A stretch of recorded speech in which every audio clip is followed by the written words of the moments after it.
Primero, felicitar a Ikigai por toda esta trayectoria y ha sido realmente un placer acompañarlas en ese camino, verlas crecer en estos años. Y nada, sin más, empiezo. Tani es una organización con más de 45 años de experiencia en salud, educación y desarrollo comunitario. ¿Qué han aprendido en todos estos años sobre el proceso de impulsar cambios sistémicos? Gracias por la pregunta y felicitaciones también a Ikigai por todo lo que están logrando. Para quienes no conocen a Tani, lo que nosotros buscamos es encontrar una forma innovadora de resolver los desafíos que tiene la infancia, pensando que no hay solo una forma para hacerlo, sino que necesitamos encontrar una integralidad en las acciones que hacemos. Y dentro de la experiencia que tenemos, 45 años trabajando directamente con la población, pero también en políticas públicas, es que primero que no hay una sola forma, ¿no? Y eso creo que es lo principal porque estamos siempre a la merced de los cambios políticos, de quién está de turno, quién sale, ¿no? De movimientos que van más allá de nuestra capacidad. Entonces, desde el enfoque que nosotros tenemos, lo que hacemos es un enfoque bien bottom-up, ¿no? Asegurarnos de tener acciones concretas, diagnósticos muy claros donde podemos saber qué le ocurren a las familias, cuáles son sus dolores, qué necesitan, no creernos que tenemos una solución específica, porque esta además puede variar. Nosotros trabajamos en Lima, pero también tenemos acciones en Cusco, en Junín, en Arequipa. Varía con todas las poblaciones y cada una necesita un enfoque distinto. Entonces, un enfoque muy integral en el bottom-up que nos asegure de estar muy cerca a las personas. Y a partir de ese, pero recién a partir de este, cuando ya vemos que está funcionando, hacer el top-down, ¿no? Recién ahí ir a buscar, en algunos casos pueden ser decisores políticos, ¿no? Puede ser, ahorita por ejemplo estamos trabajando con el director de la Red Regional de Salud de Cusco y funciona muy bien, pero es por un tema particular. Esta persona es particular en este espacio. No implica que vaya a funcionar de lo mismo en otra forma. Eh, en otros casos buscamos a un director que nos permite realmente trabajar con todo su equipo, ¿no? Pero siempre de la mano de la forma en la que nosotros ya hemos empezado a resolver los desafíos desde abajo, siempre con la data, siempre con la capacidad de poder mostrar que lo que estamos planteando ya tiene resultados y sumar a las personas dentro de este proceso como aliados para la transformación, no simplemente como personas que o que ponen fondos o que ponen la firma, sino realmente como personas que van a integrar un espacio, en este caso, de cuidado para los niños, ¿no? En nuestra experiencia, no funciona si no tenemos estas dos líneas en las líneas en las que nosotros estamos trabajando. Y además porque como filosofía institucional nosotros necesitamos sentir que estamos haciendo el cambio para realmente después proponer un cambio sistémico mucho más largo, ¿no? La Casa Ronald McDonald tiene 10 años en Perú y gran parte de su impacto ha sido guiado por la necesidad de escalabilidad. Jonathan, ¿por qué es importante pensar en escalabilidad en el caso de organizaciones sociales cuando están en una etapa inicial? Bueno, también me sumo a las felicitaciones de Ikigai. Están haciendo un trabajo extraordinario y nosotros también hemos sido parte de la comunidad, somos parte de la comunidad, somos testigos de ese trabajo hecho a mano. Con respecto a la pregunta de la escalabilidad, algo que pude aprender en mi paso por Techo, yo fui parte de Techo Perú, un Techo para mi país. Recuerdo que en un proceso de planificación estratégica hablamos de algo que era el endgame. No sé si han escuchado de ese término, que para las non-profits es sumamente importante. Y eso, por ejemplo, fue una conversación, una discusión bastante estratégica. ¿Por qué construir viviendas modulables y no construir una vivienda de material noble, por ejemplo? Porque el objetivo del techo es darle un piso de tierra a una situación, dejar que una familia viva en un piso de tierra en una situación totalmente de emergencia, que aborda a muchas personas. Entonces, la respuesta tiene que ser muy masiva.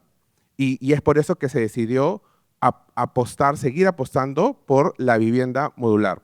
Cuando llegué a la Casa Ronald McDonald, una de las primeras cosas que hicimos fue conversar acerca de esto. ¿Cuál es nuestro endgame? La Casa Ronald McDonald es más conocida por ser una organización que brinda alojamiento temporal para familias que tienen a niños en tratamientos médicos complejos. Entonces, la discusión era, ¿nos vemos como un proveedor de un servicio o vamos más allá de ello? Y lo que hemos definido en el camino, en lo que estamos haciendo, es elevarlo a política pública, porque es un servicio, ¿no?, que compete a lo público, pero que puede ser público-privado porque está funcionando. Y ese es el trabajo que hemos ido impulsando. Primero reconocimos de que somos una organización global. Estamos en más de 60 países, hay una casa Ronald hay 389 casas Ronald McDonald en el mundo. Hay una casa Ronald McDonald en Fiji, en Alaska, en Islandia. Entonces hay un know-how. Y acá hay otras organizaciones locales que vienen haciendo un servicio también muy bueno. Entonces lo que hicimos fue, en un primer momento, crear, ¿no?, una alianza que hoy en día se llama Aliados contra el Cáncer Infantil, impulsado desde el Ministerio de Salud y la OPS, en el marco de la Iniciativa Global de Lucha contra el Cáncer Infantil, en donde está la Fundación Peruana de Cáncer, donde está Magia, Inspira, ¿no?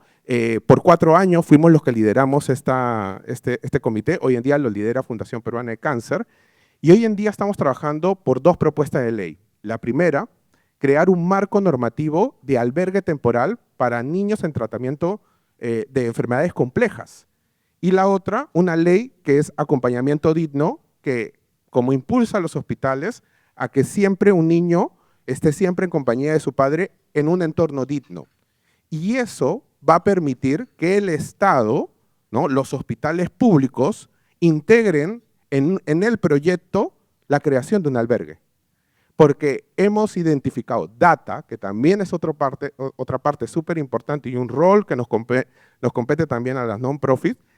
Hemos identificado que el Perú está respondiendo solo al 29% de la demanda de albergue en todo el país. Entonces es una situación, ¿no?, difícil, que cuando uno va a un hospital público está viendo que en los pasillos la gente está durmiendo en un pedazo de cartón, ¿no? Entonces es una realidad que tenemos que enfrentar y que sabemos que solo no lo vamos a poder hacer. Entonces tiene que haber un trabajo colectivo y bueno, que inspire a política pública. Marcelo, en el mundo corporativo suele haber una tensión entre objetivos de rentabilidad de corto plazo y la posibilidad de tener impacto sistémico que suele ser de mediano o largo plazo. El BCP es una empresa privada que está apostando por la inclusión financiera en zonas rurales del Perú a través de Yape. Este es un proyecto de largo aliento. ¿Cómo lograron resolver esta tensión? Gracias. Y bueno, gracias a Ale y a Paula por la invitación, y a Ikigai, felicitaciones. Nacieron el mismo año que Yape, así que es un dato curioso. Mira, yo creo que con Yape en particular, Yape nació como el vehículo de inclusión financiera del grupo, entonces había como que esa necesidad o reconocimiento de que sí, si el banco quiere seguir siendo líder o el grupo quiere seguir siendo líder en los siguientes años, va a tener que crecer el pastel. Yape fue una de las cosas que salió, digamos, dentro del Centro de Innovación del BCP, y la tensión creo que era, obviamente los recursos son finitos, entonces el grupo puede decidir, ya, esta no es la solución, entonces vamos a ir por esta otra, y esta otra, y esta otra. Creo que inclusive Gianfranco Ferrari en varios foros ha dicho que Yape casi muere varias veces, ¿no? Entonces yo creo que ha sido un mérito, ¿no?, del banco decir, ok, voy a tener un reto, como tú dices, de largo aliento, voy a tener varios años en los cuales voy a generar o intentar generar una masa crítica, ¿no? Y después, cuando ya tenga esa masa crítica, me concentro en monetizar y hacerlo sostenible financieramente para que la iniciativa pueda sobrevivir en el tiempo.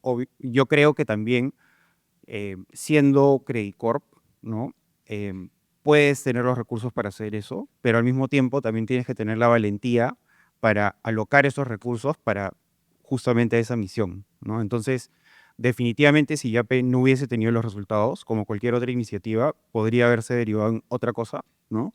Pero creo que el equipo, sobre todo en los inicios, hizo un trabajo de campo espectacular. O sea, yo entré en 2021, ¿no? Pero yo sí sé que había gente que iba por las esquinas diciendo como que, oye, ¿te quieres descargar Yape? Y la gente decía, ¿qué es Yape?, ¿no? Entonces, como yo creo que yo entré en una etapa en la cual igual había que impulsar eso, pero ya el nombre más o menos estaba dentro del imaginario de las personas. Y ahora el reto que hemos asumido, ¿no?, y un montón de mi equipo está por allá atrás, ha sido como eso mismo que se hizo al inicio en zona urbana, ¿no? Tratar de llevarlo al resto del país, porque todavía sabemos que, por ejemplo, según Lenao, tienes a 8 millones de personas que hoy perciben que no están bancarizados, ¿no? Entonces, efectivamente es una brecha gigante, ¿no? Para el país, eh, y un servicio tan necesario hoy en día, creo que no conduce a un desarrollo completo, ¿no? Entonces, yo creo que ese ha sido como un poco el reconocimiento de la necesidad y la valentía para ejecutar. Mediante uno de sus programas insignia, Solve for Tomorrow, Samsung impulsa a que estudiantes escolares actúen como agentes de cambio a través de más de 1.700 proyectos STEM que atienden problemáticas en sus comunidades. Juan Pablo, cuéntanos un poco sobre su estrategia. Gracias por la pregunta y antes de empezar, nuevamente me detengo un momento para agradecer no solo la invitación, sino también el aniversario de Ikigai y haber sido parte ya, al menos la mitad de los años que tienen. Creo que ya venimos trabajando juntos desde 2022 y creo que no solo el enfoque que le ponen al trabajo es importante, sino también la calidad de personas que hay en el equipo es estupenda y yo me llevo eso. Independientemente de los proyectos que hayamos desarrollado, también una bonita amistad con cada uno de ustedes. Y bueno, respondiendo a la pregunta, eh, partiendo de la premisa de que Samsung es una empresa que vende productos tecnológicos y que lo que busca con estos productos es transformar o ayudar a mejorar la calidad de vida de las personas a las que llegamos con nuestra tecnología, eh, nace esta necesidad de cómo poder trasladar esto también a otros marcos, sobre todo los académicos y en un ámbito social. ¿Por qué? Porque obviamente Samsung como una empresa coreana ha estado muy enfocada en tratar de innovar desde la parte académica también. O sea, todos los productos que nosotros podemos ofrecer son resultado de gente que todos los días está investigando y preparándose para desarrollar nuevas tecnologías. Entonces, el espíritu de Samsung en este marco es tratar de trasladar ese mismo concepto, ese mismo chip que tenemos nosotros como parte de Samsung, también hacia las comunidades con las que nosotros nos acercamos y de alguna manera llegamos con nuestra tecnología. Entonces, el punto clave era acercarnos también a las personas que todavía hoy en día están en etapas de preparación académica, que están todavía en etapas formativas, desde escuelas hasta universidades o institutos. En el caso de Solve for Tomorrow, que es un programa enfocado en escolares de secundaria, el objetivo es justamente tratar de cambiarles el chip a través de las disciplinas STEM o STEAM, si le quieren incluir la A, eh, para que puedan apalancar no solo resolver problemas de sus propias comunidades, sino también apalancar su futuro, porque el concurso de Solve for Tomorrow es la excusa para que ellos puedan aprender ciertas metodologías que les va a permitir no solo elaborar y desarrollar su proyecto para la parte de concurso, sino también aprender este tipo de herramientas para que se la lleven en otros ámbitos académicos con sus otros cursos que puedan estar llevando, pero también para la vida o para futuros emprendimientos. La idea es cambiar la mentalidad de los jóvenes, que se sientan agentes de cambio, que se sientan que se empoderen y sientan que con conocimiento pueden finalmente transformar realidades y transformar su propia realidad. Entonces yo creo que ese es el espíritu detrás del programa y definitivamente no podemos solos. Entonces en ese marco lo que nosotros estamos constantemente buscando y creo que año a año estamos trabajando lo mejor y de hecho Ikigai es parte de eso, es justamente el acercamiento con otros actores del ecosistema. Y el objetivo es no solo hablar con el Ministerio de Educación o el CONCITEC, sino también con ONGs u otras empresas que tienen programas similares al nuestro para que los estudiantes finalmente puedan formar parte de un circuito académico en el que en las distintas etapas de temporalidad escolar, en los distintos meses, vayan participando uno en otro y aprendiendo distintas herramientas que van a sumar a esa mochila de conocimientos que finalmente va a permitir que apalanquen justamente este futuro mucho más provisorio, con mucho más oportunidades, que es el del que estoy hablando. Y yo creo que va por ahí, ¿no? El tema de colaboración es fundamental y de hecho los invito a poder seguirnos y conversar luego seguramente para ver cómo nosotros podemos justamente asociarnos dentro de esto e incluso terminada esta etapa escolar de los chicos, si es que otras empresas, por ejemplo, tienen programas para más grandes o, por contrario, programas para más pequeños, articular entre nosotros los esfuerzos para que podamos justamente tener un impacto mucho más significativo dentro de las poblaciones a las que nos acercamos.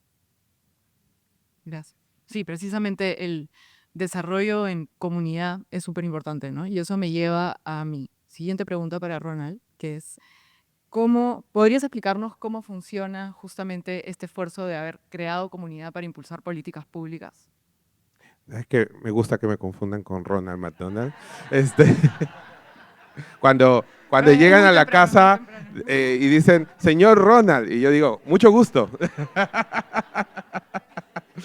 Que me vinculen más que con el payaso. Bueno, y de hecho, el tema de la comunidad es algo muy potente, es algo muy fuerte dentro de la mística de la organización desde su nacimiento en Estados Unidos.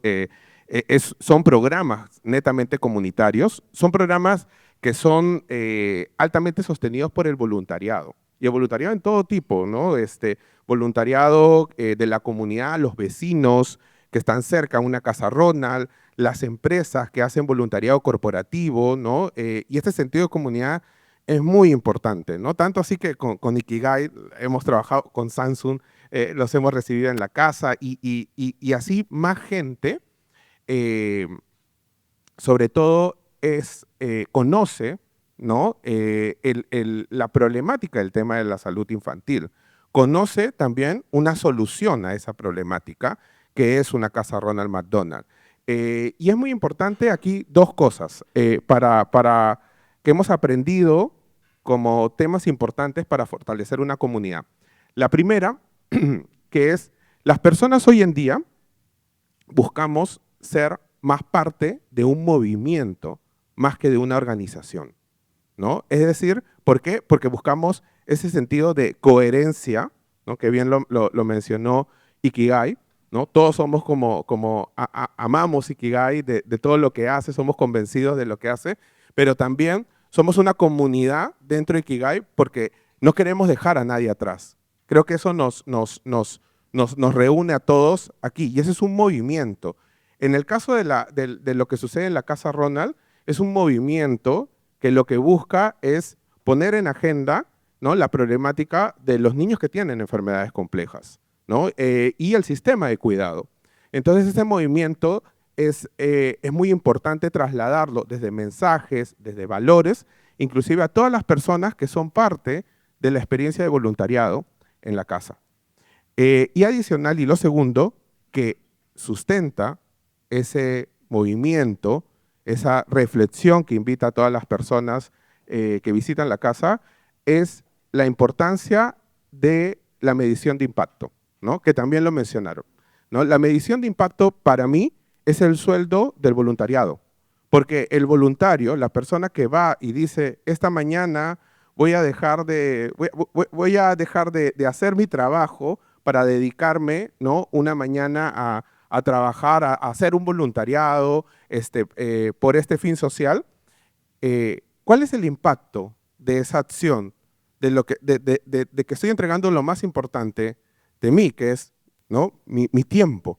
Y las personas y la comunidad tiene que ser muy conscientes de ese impacto. Y es por eso que dentro de la organización a nivel global, hace unos 5 años se gestó una alianza con la Universidad de San Francisco y se ha creado el Centro de Investigación orientado al Family Center Care, que es el cuidado central en la familia, que es la filosofía clínica que impulsa la organización a nivel mundial, que es que todo padre tiene que ser parte activa del tratamiento médico de su hijo, que en el año se generan entre 6 a 7 investigaciones que evidencian ese impacto.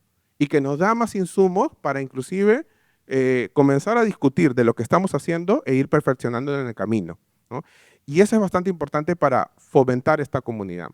La comunidad de Casa Ronald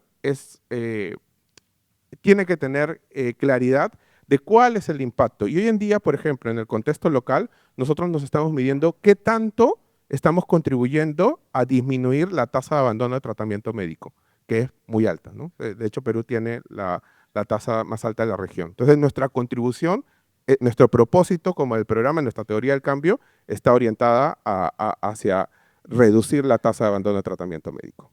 Gracias. Sí, justo tengo algunas preguntas de medición de impacto porque es súper relevante, pero para cerrar un poco la parte de relacionamiento con las comunidades, quisiera preguntarle a Sara sobre Tani. Tani tiene iniciativas en ambos sectores, educación y salud.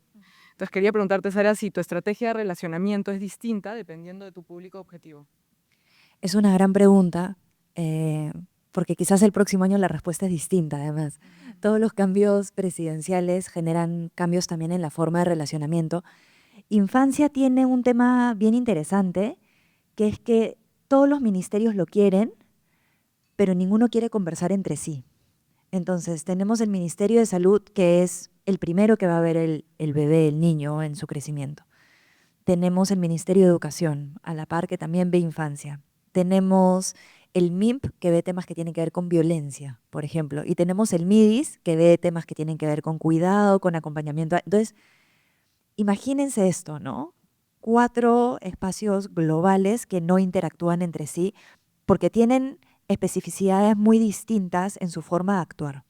Creo que eso es importante de explicarlo para la forma en la que nosotros lo hacemos. Con el MINSA, por ejemplo, nosotros tenemos un acuerdo de trabajo hoy en día porque nosotros atendemos en San Juan del Lurigancho, que es donde está nuestra sede, entre el 14 al 15% de la población infantil. Es decir, si nosotros no estamos, esto le va a generar un costo significativo al MINSA que no va a tener necesariamente capacidad de poder dar esta atención. Entonces estamos cubriendo un hueco significativo. A la par hacemos capacitaciones a sus enfermeras, hacemos acompañamiento, hacemos proyectos, por ejemplo, no sé si ustedes saben que hay un banco de leche en la maternidad de Lima, que es uno de los pocos bancos de leche que tenemos en el Perú, tenemos 4 o 5 ahorita, pero que necesitan leche todo el tiempo, porque no tienen suficientes estrategias para poder tener leche suficiente.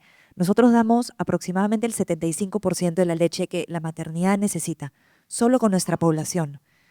Y cuando queremos trabajar sobre esto con otros centros de salud, es muy complejo porque las normativas hacen que, por ejemplo, si no tienen un refrigerador no pueden avanzar. Si no tienen una capacitación no lo pueden hacer. Entonces, estos detalles para explicar que no es tan sencillo como simplemente decir quiero trabajar con ellos, sino realmente para no solamente sacar la ley, no solo sacar el reglamento, sino para asegurarse que se puede implementar el trabajo de base súper fuerte y muchas veces va a necesitar recursos que si queremos que se haga rápido, como las ONGs queremos que se hagan las cosas, no queremos que ver el impacto ya, en una semana, queremos ver cosas que se hacen, muchas veces en el trabajo con el sector público no lo vamos a lograr, ¿no? Y eso también es un trabajo que tenemos que hacer nosotros desde nuestro espacio de liderazgo para medir nuestras expectativas, ¿no? Queremos esperar a que el Estado haga la compra de las refrigeradoras para todos los centros de salud. Ojo, cogemos un fondo de una empresa que tiene ganas de trabajar en este proceso y ponemos refrigeradoras para todos.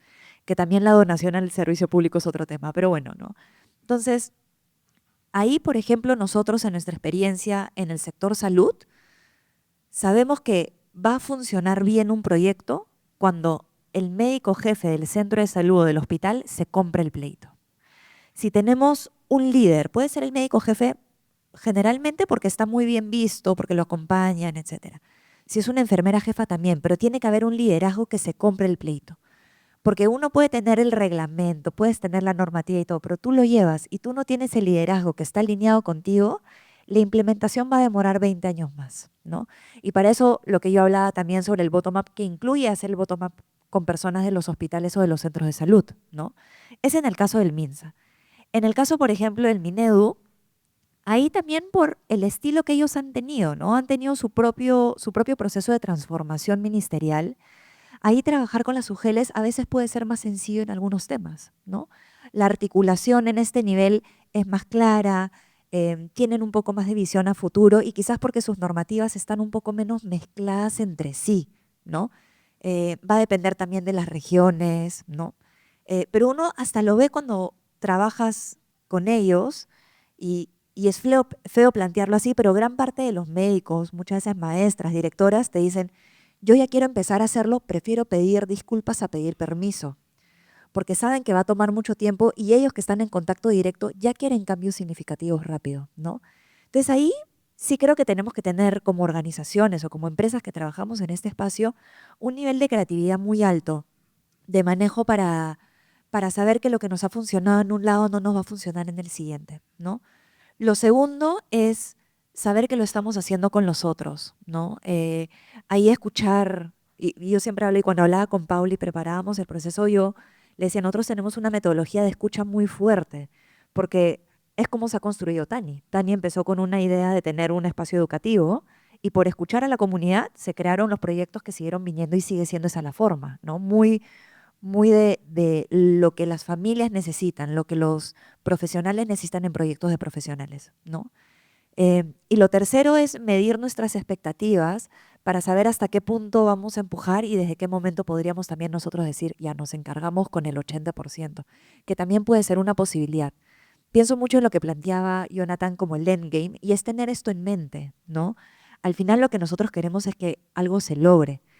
Ahí es cómo vamos midiendo nuestra energía, nuestro tiempo y nuestros recursos para hacerlo lo más sostenible posible, pero también, porque estamos en un país donde los desafíos nos pisan los talones, cómo hacemos las cosas para que las familias no tengan que esperar 2 años para ver realmente cambios en sus vidas, ¿no? Eso para nosotros es lo más importante, ¿no? Que el impacto se vea en el cambio de las familias rápidamente.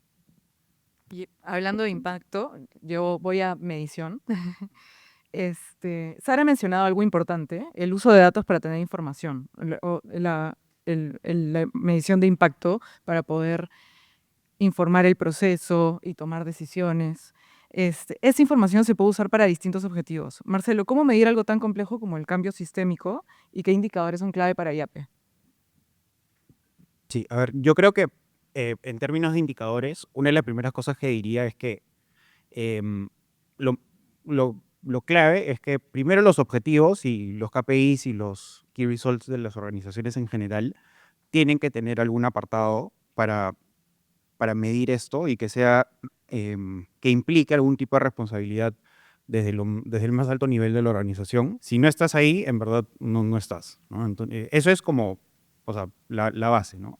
Ya después cuando estás hablando de qué medimos, ¿no? Como YAPE en términos de cambio sistémico, lo primero es atiendes, ¿no? A la necesidad de que tenga el equipo, ¿no? En el sentido de que todo YAPE se divide en productos, experiencia, etcétera, pero cada equipo va a tener, ¿no? su KPI o sus metas, ¿no? Puede ser un producto que tenga metas comerciales, etcétera, y tú tienes que, como sostenibilidad, lograr crear, ¿no? Esa narrativa que venda el proyecto. ¿Por qué yo tendría que ir más allá, ¿no? Si con los clientes que tengo hoy ya soy rentable, ya estoy consiguiendo mis metas, ya estoy haciendo tal cosa. Entonces, ¿cómo dices? Es evidente, ¿no? Que hay que crecer el pastel, pero hay que verdaderamente tener el ímpetu para querer salir de tu zona de confort, retar como que estás atendiendo a lo mismo de siempre, digamos. Entonces, ya con eso en mente, ¿no? Los objetivos, digamos, core siempre quedan y cómo le vas sumando, ¿no? Por ejemplo, con la iniciativa de créditos en YAPE, sí hemos implementado la medición, ¿no? De cuántas personas han obtenido su primer crédito formal a través de YAPE y la métrica, o sea, crece, está en los cientos de miles de personas y el equipo de lending de YAPE se ha ido convenciendo también en el tiempo de como que, oye, verdaderamente es posible abrir todo un mercado nuevo para créditos que eventualmente van a pasar de desembolsar créditos más pequeños a créditos que sean más rentables, etcétera. Entonces, nuevamente, es esa como que apuesta por el futuro, ¿no? Y el largo plazo que es difícil a veces porque yo entiendo perfectamente si es que alguien que tiene, no sé, una meta comercial muy agresiva no va a estar pensando en cómo mido como que mi impacto en su totalidad. Pero felizmente tenemos equipos como Sostenibilidad en YAPE, Sostenibilidad Credit Corp, y, o sea, en todo el grupo, que tienen el espacio para pensar y sumar valor justamente en esas áreas, ¿no? Y Ya lo último que diría, que es un poco más difícil de medir, ¿ya?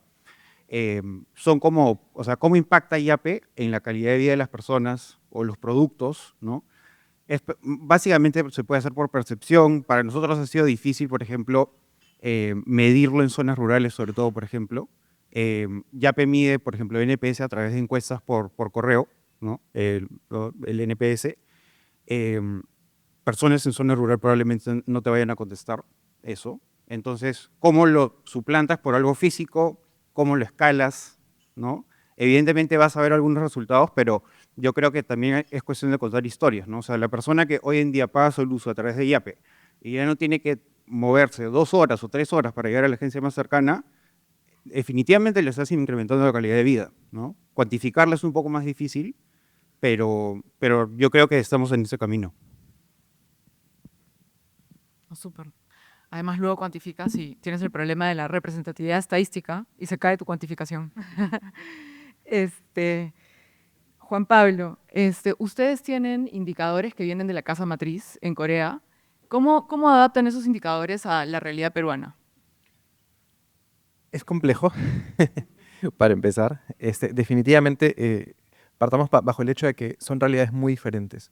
Obviamente Corea del Sur es un país que a nivel tecnológico y académico tiene un desarrollo mucho más grande que no solo el de Perú, sino en general de la región de Latinoamérica.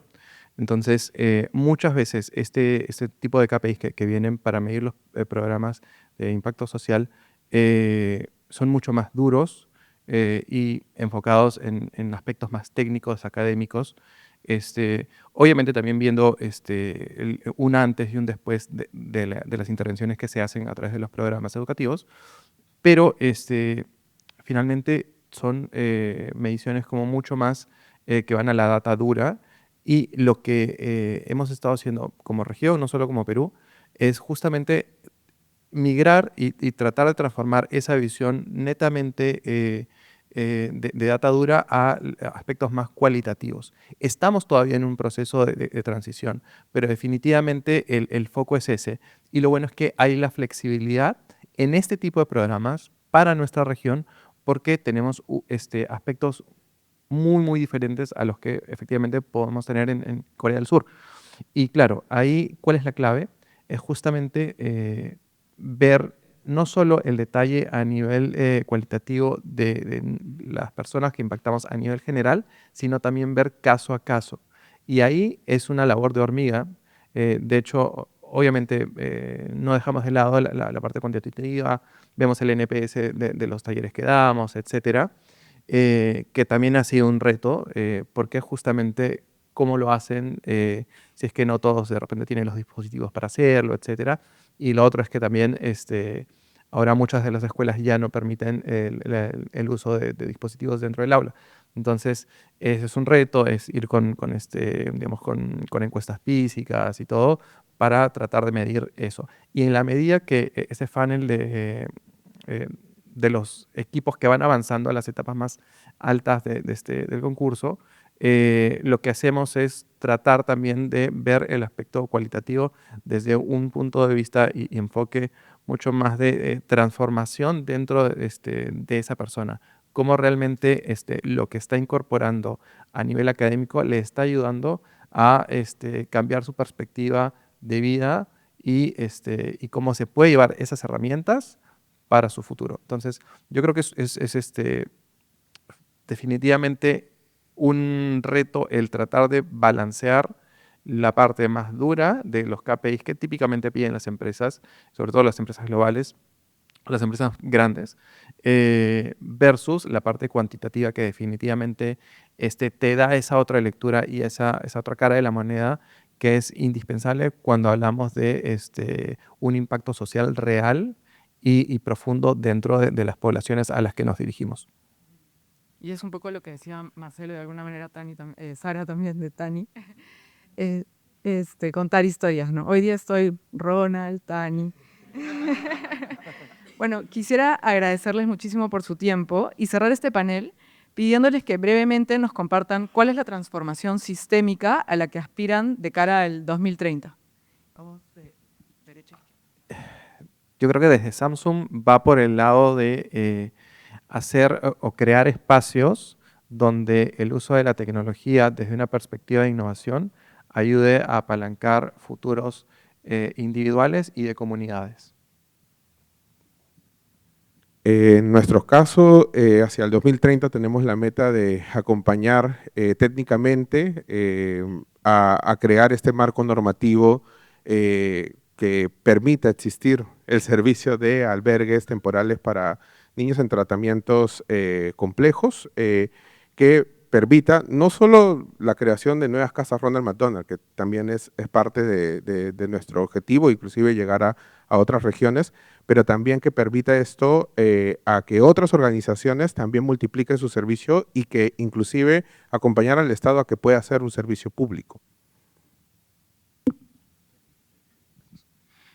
A ver, yo creo que para el 2030, en realidad, desde YAPE, creo que la meta sí sería como que replicar esto que he estado comentando de acercamiento territorial hacia todo el país, ¿no? Ya no tener, digamos, ninguna parte que no haya sido, por lo menos, intentado de explorar, entender, afiliar, etcétera. Y después también, digamos, yo también creo que Credicorp, por el tamaño que tiene y la cantidad de productos que tiene, sí puede formar como parte muy importante, ya lo es, pero aún más puede ser parte de la cohesión social y del tejido, ¿no? Porque si finalmente tú tienes una estrategia de ciclo de vida de un cliente en una empresa que ofrece tantos productos de distintos tipos, sí puede generar ciudadanos con verdadero ownership dentro del país, ¿no? Entonces yo creo que eso debería ser una meta aspiracional, pero que yo creo que sí se puede lograr. Cuando me hicieron la pregunta, cuando lo preparamos, pensé en una cosa y ahora pienso en otra. Pero qué bonito es, ¿no? Cómo va cambiando también esta meta en el camino. Para el 2030, que además uno piensa que es larguísimo, pero que está aquí, a la vuelta, ¿no? Nosotros ahorita estamos trabajando mucho en asegurarnos que en cada región podamos tener una experiencia al menos que pueda servir de modelo para la atención integral de los niños que están en situación de vulnerabilidad. Y eso implica el trabajo tanto con el MINSA, con el MINEDU, pero también con las universidades locales, para preparar estudiantes que tengan interés y que tengan este mindset de poder implementarlo en la región en la cual se encuentran. Entonces, si lo pienso para el 2030, mi deseo y aspiración como Sara y como Tani, que a veces es lo mismo, es que podamos lograr esta meta, de poder alcanzar, no necesariamente el logro, pero que sí tengamos los aliados suficientes para asegurarnos que algo que está siendo exitoso y que ha sido exitoso por 47 años, no solo lo sea para niños que están en Lima, que están a 1 hora de distancia en carro, 1 hora y media, sino también para los que están en Cusco, los que están en Apurímac, los que están en otras regiones y que necesitan con urgencia que seamos más creativos en la forma de abordar los desafíos que tienen actualmente. Me gusta. Seamos más creativos.